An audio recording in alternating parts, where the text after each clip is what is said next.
गुरुजन वर्ग आणि इथे जमलेल्या बंधू आणि भगिनींनो, सर्वांना माझा नमस्कार. आज सर्व भारतीयांसाठी आनंदाचा, अभिमानाचा, उत्साहाचा आणि गर्वाचा दिवस आहे. आपण 15 ऑगस्ट हा दिवस भारताचा राष्ट्रीय सण म्हणून साजरा करतो. स्वातंत्र्यापूर्वी 150 वर्ष भारतावर इंग्रजांचे राज्य होते. इंग्रजांच्या अत्याचारातून देशातील जनतेची सुटका करण्यासाठी शेकडो स्वातंत्र्य सैनिकांनी बलिदान दिले. महात्मा गांधी, लोकमान्य टिळक, भगतसिंग, सुखदेव, राजगुरू यासारख्या अनेक क्रांतिकारकांनी देशाला स्वतंत्र करण्यात मोलाचे योगदान दिले.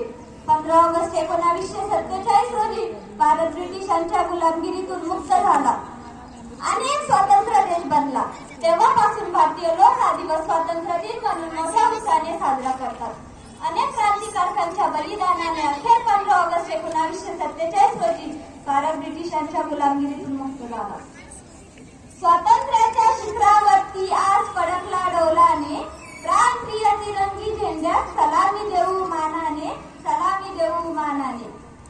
मित्रांनो, दरवर्षी 15 ऑगस्ट हा दिवस येतो आणि आपण स्वतंत्र आहोत आणि स्वातंत्र्य राहू ही भावना हृदयात आणि मनात जागृत होते. आजच्या या पवित्र दिवशी राष्ट्राच्या कल्याणाचा संकल्प करूया आणि देशवासियांच्या कल्याणासाठी सदैव समर्पित राहण्याची शपथ घेऊया. स्वातंत्र्यवीरांना करूया शतश प्रणाम, ज्यांच्या निस्वार्थ भावनेने भारत बनला महान. भारताच्या इतिहासात तो दिवस अमर झाला. 15 ऑगस्टला आपला भारत देश स्वतंत्र झाला. 15 ऑगस्टला आपला भारत देश स्वतंत्र झाला.